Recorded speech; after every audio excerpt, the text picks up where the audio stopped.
শুরুতেই জানিয়ে দিব আজকের গুরুত্বপূর্ণ সংবাদ বাংলা সংবাদ।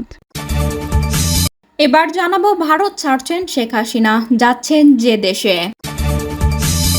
এবং সর্বশেষ জানাবো জাতীয় পার্টিকে নিয়ে আপত্তি, সংলাপে ডাক পাওয়া অনিশ্চিত। এতক্ষণ শুনছিলেন সংবাদ শিরোনাম, এখন থাকছে। রাজনৈতিক দলগুলোর সঙ্গে অন্তর্বর্তী সরকারের প্রধান উপদেষ্টার এবারে সংলাপে জাতীয় পার্টিকে এখনো আমন্ত্রণ জানানো হয়নি। সরকারের একাধিক সূত্র জানিয়েছে, জুলাই আগস্টের অভ্যুত্থানে ছাত্র নেতৃত্বের পক্ষ থেকে দলটির ব্যাপারে আপত্তি এসেছে। এই আপত্তির পেছনে অভিযোগ হচ্ছে ক্ষমতাচ্যুত আওয়ামী লীগের সহযোগী ছিল জাপা। এমন প্রেক্ষাপটে সংলাপে জাপার ডাক পাওয়ার বিষয়টি অনিশ্চিত হয়ে পড়েছে। সরকারি সূত্রগুলো বলছে, জাপাকে সংলাপে ডাকা হবে কিনা সে ব্যাপারে অন্তর্বর্তী সরকার এখনো চূড়ান্ত সিদ্ধান্ত নেয়নি।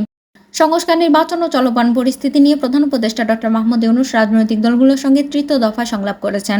গত শনিবার প্রথম দিনে সংলাপে অংশ নেয় বিএনপি, জামায়াতে ইসলামী, গণ অধিকার পরিষদ সহ 5টি দল এবং গণতন্ত্র মঞ্চ সহ 3টি জোট।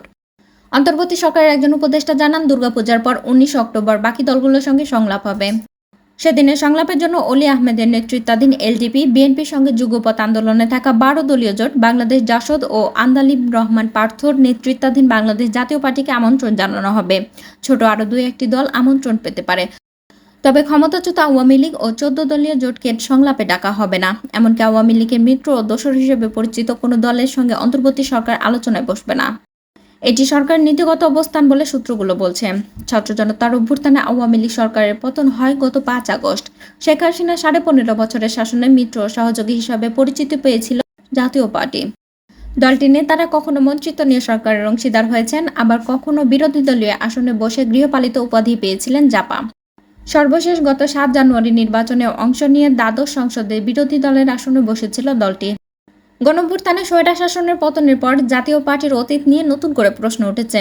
এখন প্রধান উপদেষ্টা সংলাপে ডাক পাওয়ার ক্ষেত্রে জাতীয় পার্টি সেই অতীত বাধা হয়ে দাঁড়াচ্ছে।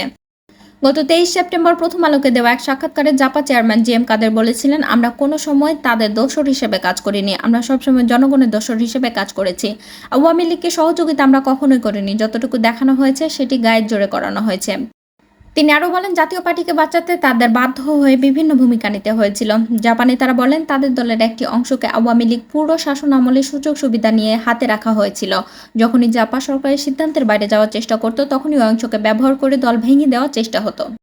অতীতের ভূমিকা নিয়ে এখন জাপানে তাদের ব্যাখ্যা তুলে ধরতে হচ্ছে। তারা আওয়ামী লীগের শাসনের সমালোচনা করলেও বক্তব্য দেওয়া অব্যাহত রেখেছেন।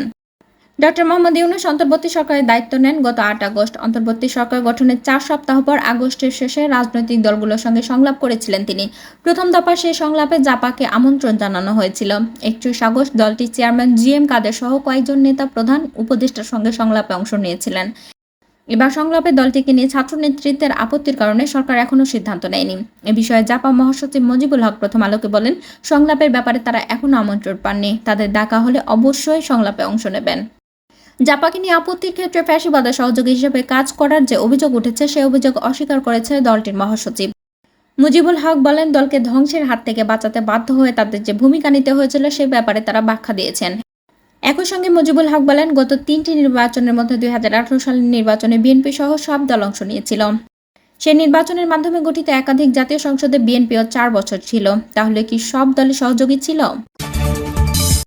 ছাত্র জনতার প্রবল গণ আন্দোলনে দেশ ছেড়ে পালিয়েছেন সাবেক প্রধানমন্ত্রী শেখ হাসিনা। গত 5 আগস্ট ছাত্র জনতার গণ আন্দোলনে পদত্যাগ করে ছোট বোন শেখ রেহানাকে নিয়ে ভারতে চলে যান তিনি। বাংলাদেশের সামরিক বাহিনীর একটি বিমানে আওয়ামী লীগ সভাপতি দিল্লির কাছে গাজিয়াবাদের হিন্দন বিমান ঘাঁটিতে অবতরণ করেন। এরপর থেকে তিনি কোথায় আছেন তা নিয়ে চলছে নানান আলোচনা। সর্বশেষ খবরে জানা যায়, যুক্তরাষ্ট্র ভারতের কাছে জানতে চেয়েছেন শেখ হাসিনা কিভাবে কোন ব্যবস্থায় দিল্লিতে অবস্থান করছেন। জবাবে ভারত নাকি বলছেন, খুব স্বল্প সময়ের মধ্যে মধ্যপ্রাচ্যের কোনো একটি দেশে তিনি চলে যাবেন। এই খবর ঢাকার সরকারি মহলেও জানানো হয়েছে। নির্ভরযোগ্য একাধিক সূত্র গণমাধ্যমকে তথ্য নিশ্চিত করেছেন।